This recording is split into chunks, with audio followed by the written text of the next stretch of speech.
Prekidajuća pilka. Napisao i ilustrirao David Ezra Stein. Ova knjiga se zove Prekidajuća pilka, zar ne, tata? Da, ali nemoj, molim te, da prekidaš priču. Bilo je vrijeme za spavanje za malu crvenu pilku.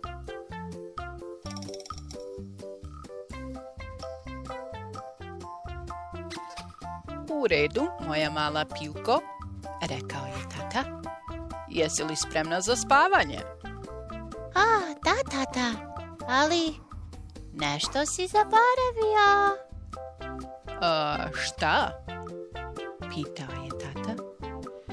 Priču za laku noć.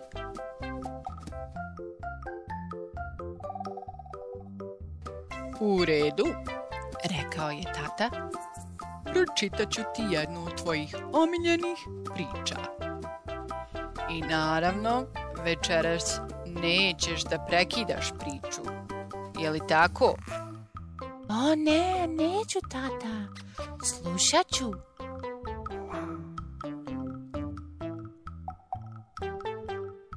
Ivica i Marica.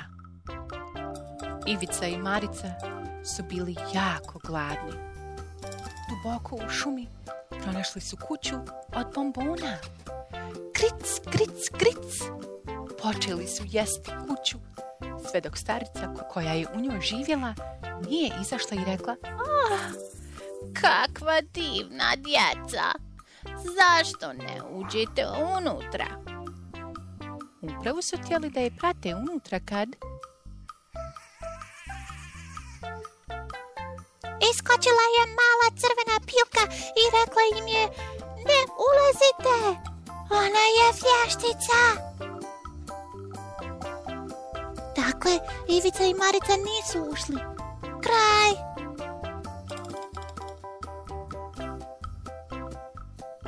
Pilko, Tata.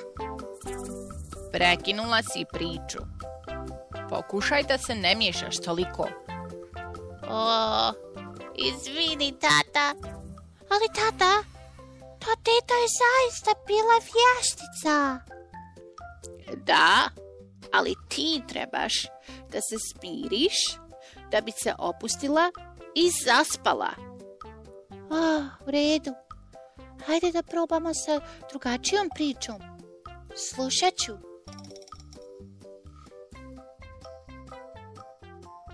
Crvenkapica. Odnesi baki ovu korpicu sa kolačima, rekla je mama Crvenkapici. Ali ne skreći sa staze.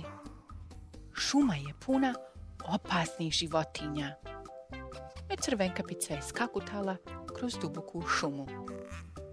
Ubrzo je susrela vuka, koji joj je poželio dobro jutro. Htjela mu je odgovoriti kad... Iskočila je mala crvena pilka i rekla joj: Ne razgovaraj sa strancima! Tako da Crvenkapica nije pričala s vukom. Kraj! Pilko. Da, tata? Opet si prekinula. Prekinula si 2 priče, a nisi uopšte ni pospana. Znam, tata, izvidi, ali to je bio zaista zločesti vuk. Da. Sada se vrati u krevet. U redu, tata. Probajmo pročitati još jednu malu, majušnu pričicu i slušat ću.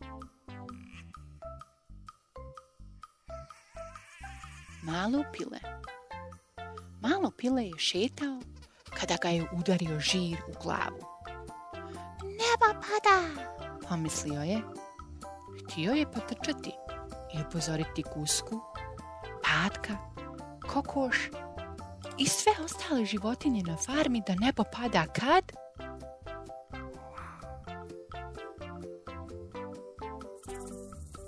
Iskočila je mala crvena pilka i rekla mu je: Ne paniči, to je je bio samo žir. Dakle, malo pile nije paničilo. Kraj!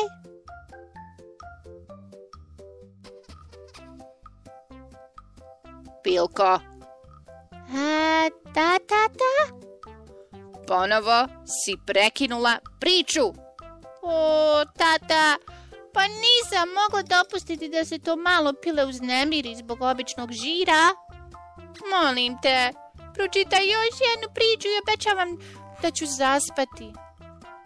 Ali Pilko, rekao je tata, nemamo više priča. O ne, tata, ja ne mogu zaspati bez priče.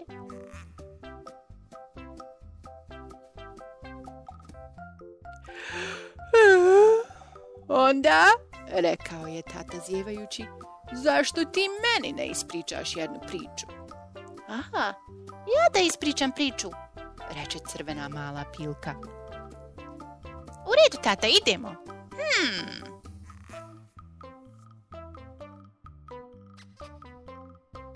Vrijeme je za spavanje za tatu.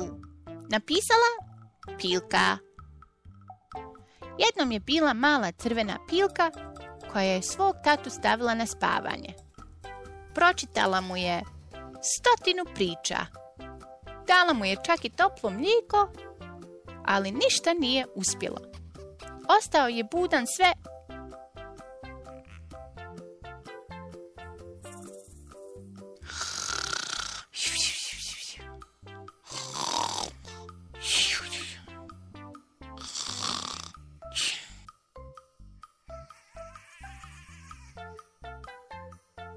Tata!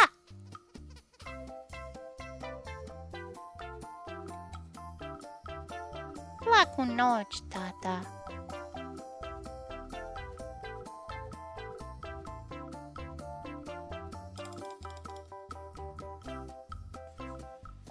Kraj. Hvala vam što ste čitali sa nama. Nemojte zaboraviti da kliknete like i pretplati me kako biste bili obavješteni o novim pričama kada ih objavimo. Ćao, klinci!